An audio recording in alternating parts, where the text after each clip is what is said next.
Турската компанија Казанџи Груп ќе инвестира 1 милиарда евра во зајакнување на енергетиката во Македонија.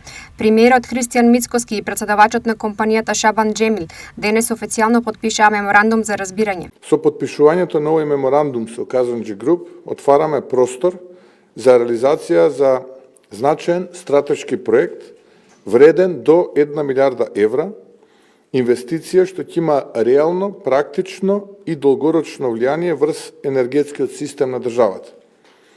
Проектот предвидува 3 главни компоненти: развој на нови капацитети за производство на електрична енергија, изградба на дистрибутивна мрежа за природен газ, како и мерки за зголемување на сигурноста во снабдување со газ. Според премиерот, ова не е само инфраструктурен проект, туку проект која засега безбедноста, стабилноста и економската иднина на државата. Да имаме свој извор и стабилна дистрибуција, значи да имаме сигурност, предвидливост и контрола врз еден од најважните системи во државата. Со оваа инвестиција истовремено со развојот на домашни производни капацитети ја намалуваме зависност од увоз и влијанието на надворешните ценовни и политички ризици. Казанџи Холдинг е водечка турска компанија со преку 25 години искуство, која со своји капацитети оперира во 8 држави и е активна во 22 земји на 4 континенти.